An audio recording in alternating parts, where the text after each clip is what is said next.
Hello साथियों, आप सभी का स्वागत है आपके अपने स्टडी चैनल सफलता 0 किलोमीटर में।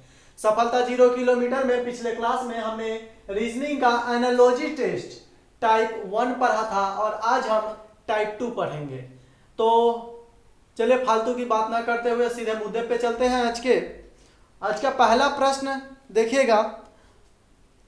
पहला प्रश्न है, अज्ञानता का संबंध अनुपात एगो समानुपात है। देखिए, अज्ञानता का जो संबंध दर्शा रहा है वह शिक्षा से है, तो रोग का किससे होगा। आपने पिछला क्वेश्चन किया था टाइप 1 में सेम था, लेकिन यहाँ पे अनुपात और समानुपात का है।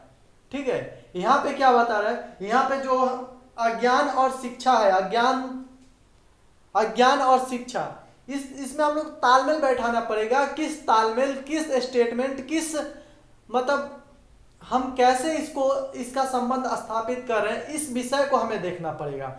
और जिस विषय से हम इसका संबंध स्थापित कर रहे हैं, जिस दायरे में इसका हम संबंध स्थापित कर रहे हैं, अगला मतलब रोग का संबंध उसी दायरे से हमें स्थापित करना होगा। जैसे हम बता दें कि अज्ञानता कब दूर होता है, जब हम शिक्षित होंगे, एजुकेटेड होंगे। मतलब सिंपल सा बात है, जब हम शिक्षा को ग्रहण करेंगे, शिक्षित होंगे, तो हमारा अज्ञानता दूर होगा। तो हमारा रोग कैसे दूर होगा, यहाँ पे देखते हैं। अस्पताल में जाने से 1 नंबर, जरूरी नहीं है अस्पताल में जाने से रोग दूर हो जाए, तो 1 नंबर कट गया। दूसरा नंबर परिचारिका, इससे भी रोग दूर नहीं होगा, इसको भी काट दिए। 3 नंबर औषधि मतलब दवाई, मेडिसिन, इससे रोग का दूर हो सकता है। तो ऑप्शन नंबर 3 सही आंसर है। चलिए अब अगला प्रश्न आपको देते हैं। दोषी, तो उसका संबंध है भूतकाल से, तो आशा का संबंध किससे होगा, आप बनाने का कोशिश करिएगा, उसके बाद हम बताते हैं। चैनल पे नया है तो सब्सक्राइब कर लीजिएगा, साथ में वीडियो को लाइक करिएगा और बताइएगा कमेंट में जो भी परेशानी हो, दिक्कत हो, कमेंट में साझा करिएगा। हम सदैव तत्पर हैं आपकी मदद करने के लिए। तो चलिए मैं आपको बताता हूं, दोषी का संबंध भूतकाल से है। कैसे भूतकाल से है, प्रश्न उठता है। भूतकाल में हम कोई अपराध किए नहीं थे, ये ऐसे ही बोल रहे हैं। समझिए, लोग पश्चाताप कब करता है, जब भूतकाल में हम कोई अपराध किए थे, भूतकाल में किए थे, तो हम दोषी कब थे, भूतकाल में दोषी थे। लेकिन आशा किसके लिए करेंगे, हाँ हमें, मेरे पास एक अच्छा सा नौकरी हो, गाड़ी हो, बंगला हो, ये हम किसके लिए कर रहे हैं, ये हम कर रहे हैं भविष्य काल के लिए। ये जो हम सोच रहे हैं मेरे पास अच्छा गाड़ी बंगला हो, ये मेरा आशा हो गया, जो भविष्य काल के लिए होता है, जो कि ऑप्शन नंबर 1 में ही सही आंसर है। अब चलिए अगला प्रश्न देखते हैं। पुरुष का संबंध है जीवनी से, तो राष्ट्र का संबंध किससे है। आपका समय शुरू हो चुका है, बनाने का कोशिश करिए।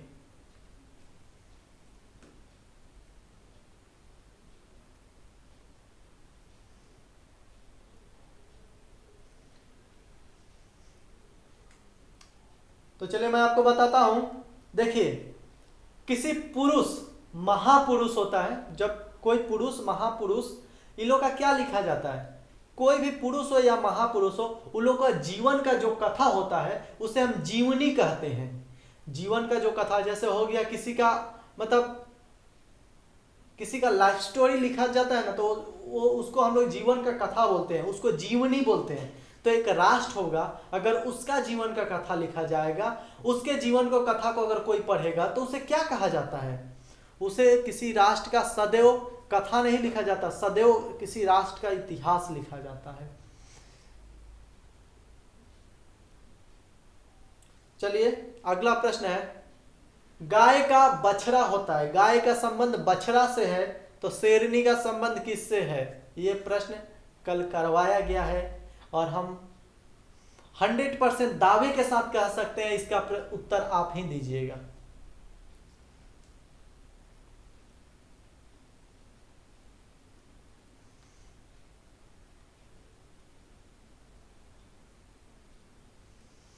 चलिए मैं आपको बताता हूं। गाय का जो बच्चा होता है उसे बछड़ा कहते हैं, लेकिन शेरनी के बच्चे को, कल शेर के बच्चे का बात हुआ था, शेर के बच्चे को कहते हैं शावक, और शेरनी के बच्चे को भी शावक कहते हैं। तो से जब गाय का संबंध बछड़ा से है तो शेरनी का संबंध भी शावक से होगा। ऑप्शन नंबर आपका 4 सही आंसर है। अगले प्रश्न की ओर बढ़ते हैं। पायरिया, पायरिया जो जिसका संबंध दांत से है, तो ट्राकोमा का संबंध किससे है? आपका समय शुरू हो रहा है, अब बनाना शुरू करिए। देखिएगा ये प्रश्न एसबीआई पीओ एग्जाम में आया हुआ ये प्रश्न है।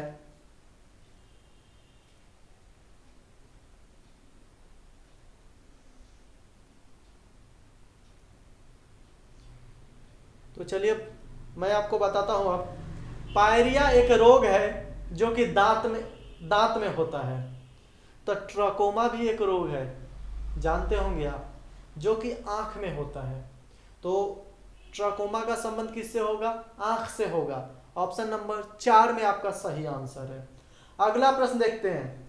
महासागर का संबंध प्रशांत से है। महासागर का संबंध प्रशांत से है, तो द्वीप का संबंध किससे है? आपका समय शुरू हो चुका है, अब बनाना शुरू करिए।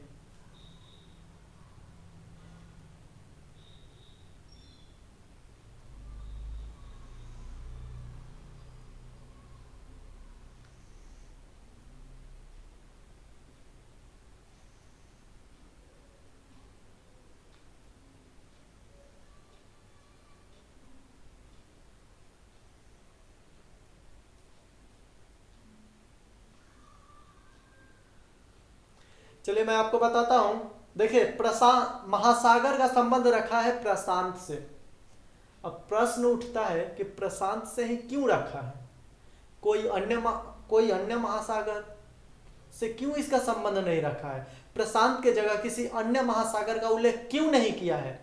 क्योंकि प्रशांत विश्व का सबसे बड़ा महासागर है, तो सबसे बड़ा महासागर का उल्लेख किया है महासागर के साथ। महासागर प्रशांत जो विश्व का सबसे बड़ा महासागर है, तो द्वीप का संबंध जब हम बैठाएंगे तो हम भी यह दिमाग में बैठा लेंगे कि ऐसे द्वीप को हमें याद रखना है, ऐसे द्वीप को बैठाना है जो विश्व का सबसे बड़ा द्वीप हो। तो ऐसे इसका आंसर क्या होगा? इसका आंसर होगा ग्रीनलैंड, जो कि ऑप्शन नंबर 4 में आपका सही आंसर है। चलिए अगला प्रश्न देखा जाए। टाका जिसका संबंध रखा है बांग्लादेश से, टाका जिसका संबंध रखा है बांग्लादेश से, तो लीरा का संबंध किससे रखा है? आपका समय शुरू हो चुका है, बनाना शुरू करिए।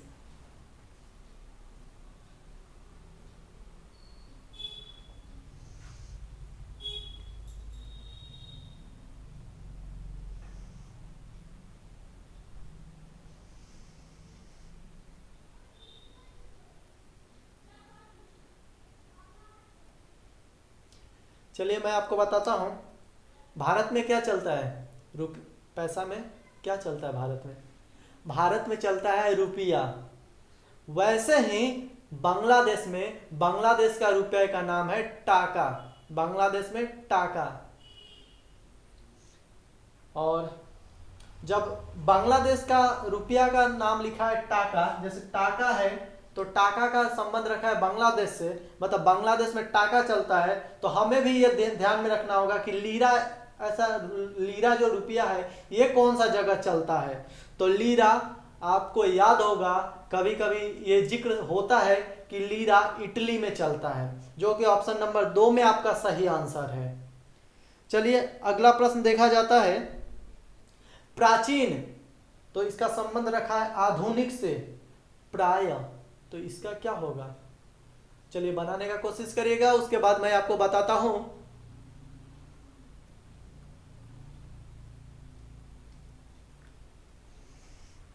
ये भी एसबीआई पीओ का एग्जाम का क्वेश्चन है।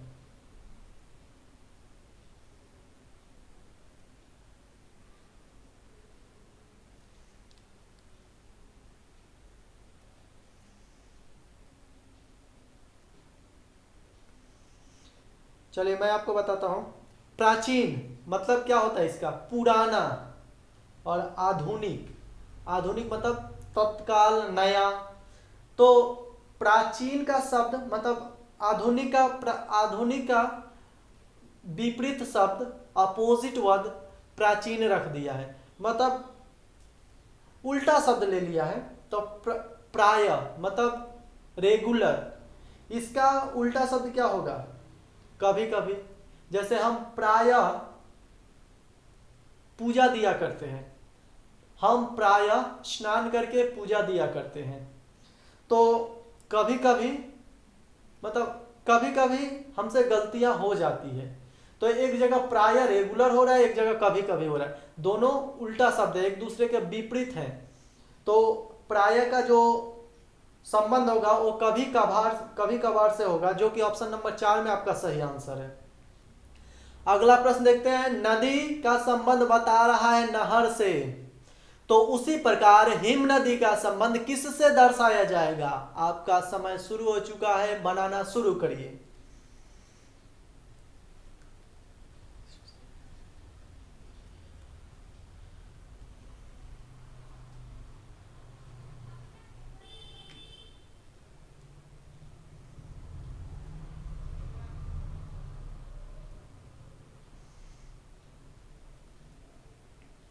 चलिए मैं आपको बताता हूं, देखिएगा। नदी से क्या निकलता है? नदी से निकलता है आपका छोटा छोटा नहर। देखते नहीं है कि कहीं से नदियां जा रही है, तो एक बड़ा सा भूभाग है जहां पे सिंचाई करने का कोई व्यवस्था नहीं है, तो जो जल विभाग के कर्मचारी होते हैं वो अब एक नहर बना देते हैं ताकि जल को उस भूभाग तक पहुंचाया जाए। तो नदी से नहर निकलता है, तो उसी तरह हिम नदी से क्या क्या निकलता है? जहाँ बर्फ होता है, जहाँ हिम का एक विशाल क्षेत्र होता है, वहाँ से हिम नदी से नदी निकलता है, जो कि ऑप्शन नंबर 2 में आपका सही आंसर है। अगला प्रश्न देखते हैं, भूसी का संबंध चावल से है, तो खोल का संबंध किससे है? चलिए कोशिश करिए, आपका समय शुरू हो चुका है बनाने का।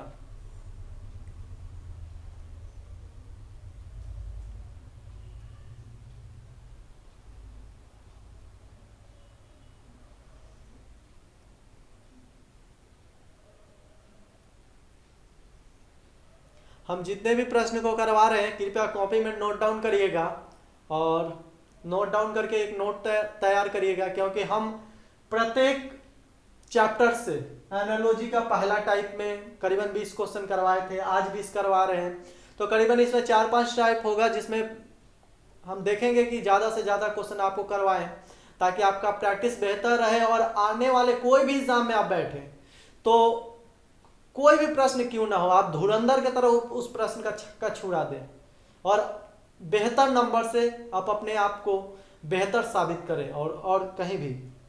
चलिए मैं आपको बताता हूं, भूसी चावल का जो ऊपर खोल एक होता है, धान का खोल होता है, चावल के ऊपर जो एक खोल चढ़ाया जाता है, भूरा कलर चढ़ाया नहीं जाता है, वो चढ़ा रहता है।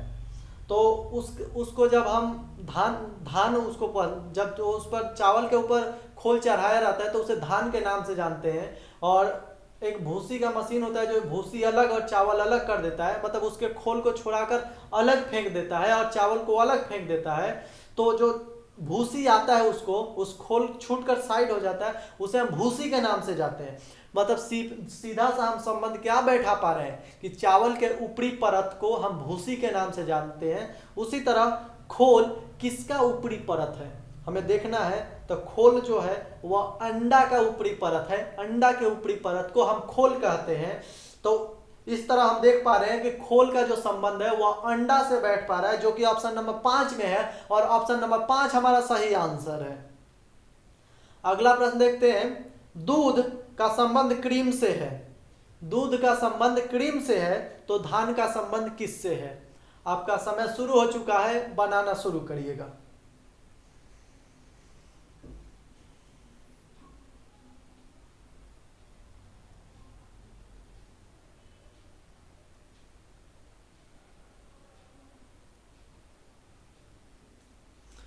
ये प्रश्न हम अगले प्रश्न में बताए हैं, उसी से संबंध रखता है।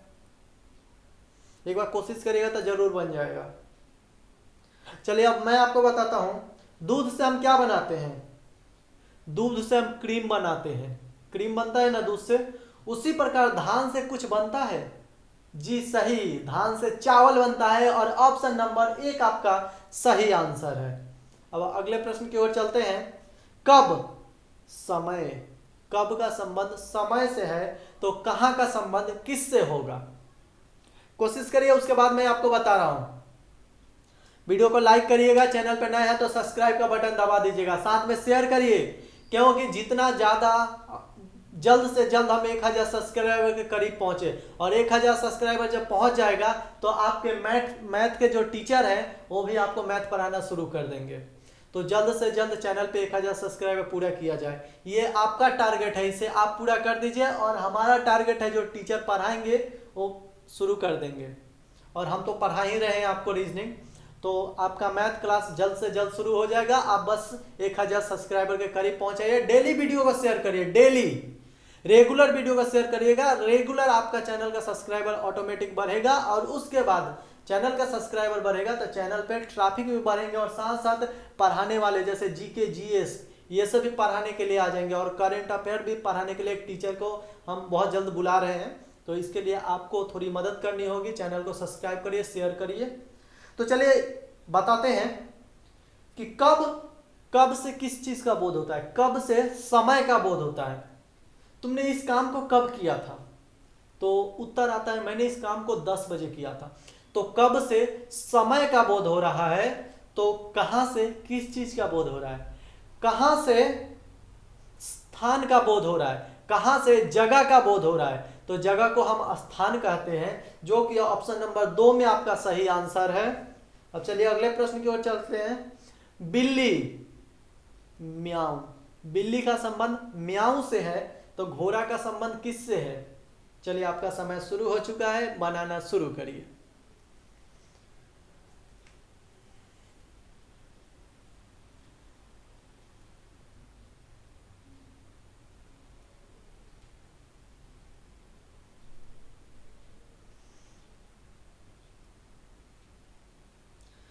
चलिए मैं आपको बताता हूं। बिल्ली बोलती कैसे है? म्याऊ। बिल्ली का जो बोलने का तरीका है उस चीज का यहाँ पे उल्लेख किया गया है। तो घोड़ा का बोलने का तरीका क्या है? घोड़ा बोलता है हिनहिनाता है, हिनहिनाना। घोड़ा के बोलने का जो तरीका है उसे हम हिनहिनाना के नाम से जानते हैं, जो कि ऑप्शन नंबर 4 में आपका प्रश्न देखते हैं। चिड़िया का संबंध घोंसला से है, चिड़िया का संबंध घोंसला से है, तो मधुमक्खी का संबंध किससे है? चलिए बनाने का कोशिश करिएगा, उसके बाद मैं आपको बता रहा हूं।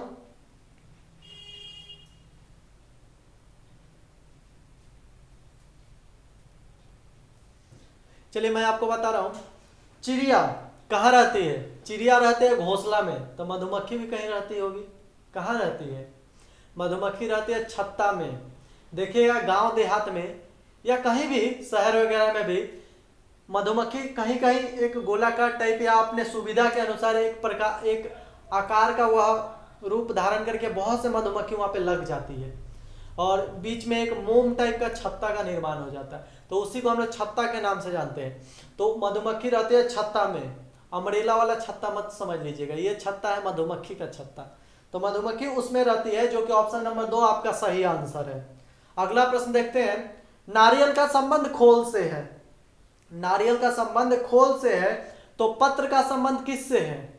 आपका समय शुरू हो चुका है, बनाना शुरू करिए।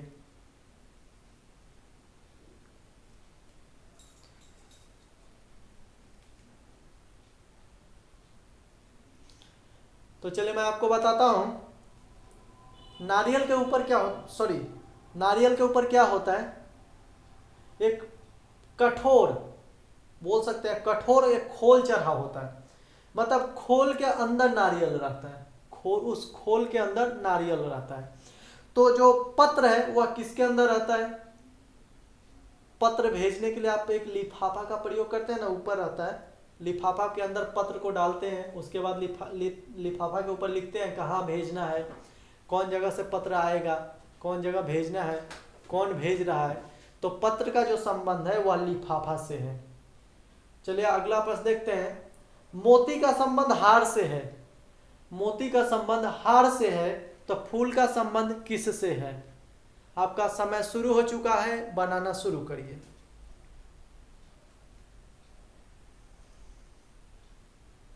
चलिए, बहुत ही इजी प्रश्न है और हम आशा करते हैं इसे आप बताइएगा।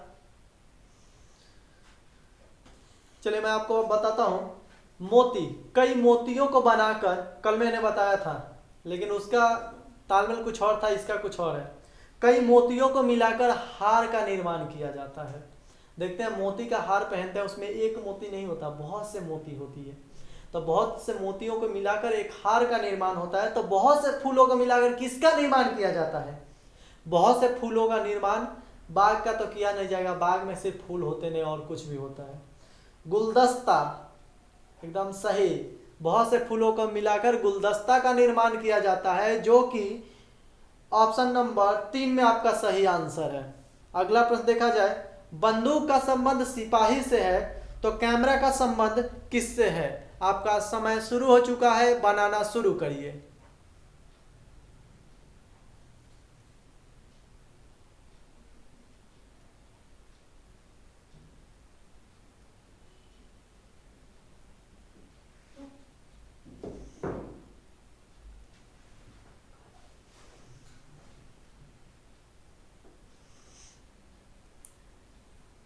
चलिए मैं अब आपको बताता हूं। बंदूक का जो अस्त्र है, बंदूक का, सॉरी, सिपाही का जो अस्त्र है उसे किस नाम से जानते हैं? बंदूक के नाम से। तो कैमरा किसका अस्त्र है? कैमरा जो है वह आपका फोटोग्राफर का अस्त्र है। जो लोग कहीं कहीं देखते हैं शादी ब्याह में कैमरा करते हैं, वो उनका अस्त्र हो गया। उसके तहत उससे उन लोगों का मतलब समझ लीजिए कि वो उनका जरिया है, अस्त्र हो गया। तो फोटोग्राफर आपका ऑप्शन नंबर 4 में सही आंसर है। चलिए एक और प्रश्न लेते हैं। वर्षा का संबंध छतरी से है। वर्षा का संबंध छतरी से है तो सूर्य का संबंध किससे है? यह प्रश्न मैं आप लोगों के लिए छोड़ रहा हूं और इस प्रश्न का उत्तर आप लोग विथ स्टेटमेंट पहले कमेंट बॉक्स में लिखिएगा। इसका मतलब आंसर क्या होगा? जैसे ऑप्शन 4 है, चाहे 3 है, चाहे 2 है, तो लिख दीजिएगा इसका ऑप्शन नंबर 2 और स्टेटमेंट नीचे करके दे दीजिएगा कि इसका स्टेटमेंट इस कारण ये ऑप्शन नंबर 2 हो रहा है। तो विथ स्टेटमेंट इसको कमेंट बॉक्स में आप लोग बताइएगा। चलिए अब अगला प्रश्न लिखते हैं। औषधि कमजोरी, तो किताब, औषधि का संबंध कमजोरी से है तो किताब का संबंध किससे होगा? चलिए बनाइएगा, आपका समय शुरू हो चुका है।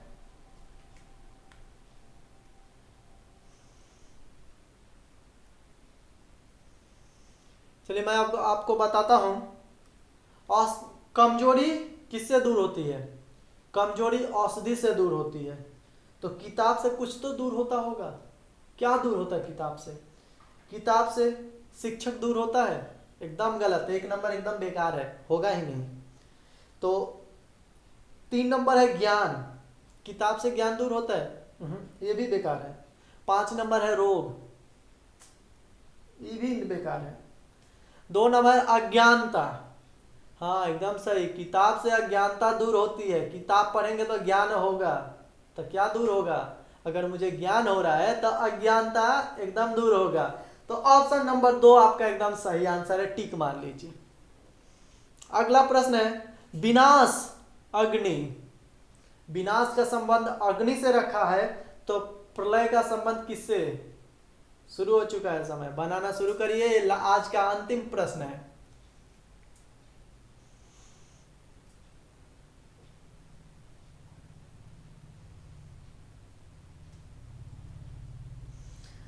तो चलिए अब हम आपको बताते हैं। विनाश अग्नि से होता है, एकदम सही हो। जहां पे आग उग लग जाता है वहां पे विनाश हो जाता है, ठीक है। तब प्रलय का संबंध, तब प्रलय किससे होता है? कुछ तो होगा। जैसे अग्नि में हम बैठा है, जो संबंध बैठा है उसी संबंध प्रलय में बैठाएंगे तो प्रलय किससे होगा? तो 1 नंबर ऑप्शन दिया भाप। भाग गदाई, इससे थोड़ी ना होगा। भात बनाते हैं तो उससे भी भाप निकलता है, इसका मतलब उससे प्रलय आ जाएगा। बिल्कुल गलत है, 1 नंबर गलत है। 3 नंबर संकट काल, संकट काल से प्रलय आ जाएगा। अभी संकट काल चल रहा है, कोरोना का महामारी दौर चल रहा है, तो इससे प्रलय आ गया, एकदम गलत है, यह गलत है। भूकंप, भूकंप आता तो प्रलय नहीं आता है, प्रलय होगा ही नहीं। तो 4 नंबर है बाढ़, एकदम ही सही मारा है, 4 नंबर एकदम सही लिखा है। जब बाढ़ आएगा तो प्रलय होता है। कहीं कहीं अपना बूढ़ बुजुर्ग लोग से सुनते होंगे कि बाढ़ के कारण प्रलय हो गया था पूरा गांव में, तो एकदम बाढ़ से प्रलय आता है। तो ऑप्शन नंबर 4 आपका सही आंसर है। ऑप्शन नंबर 4 टिक कर लीजिए। आज का क्लास यही विराम देते हैं, मिलेंगे अगले क्लास में। तब तक के लिए घर पे रहिए, सुखी रहिए, संपन्न रहिए और होमवर्क करके प्रतिदिन भेजा करिए। और चैनल को लाइक करिए, सब्सक्राइब करिए और औरों तक वीडियो को पहुंचाइए, क्योंकि जितना वीडियो को शेयर करिएगा उतना हम लोग का सब्सक्राइबर गेन करेगा, और सब्सक्राइबर बढ़ेगा तो चैनल पर सुविधाएं भी बढ़ेगी। तो आज के लिए इतना ही, चलिए विराम लेते हैं।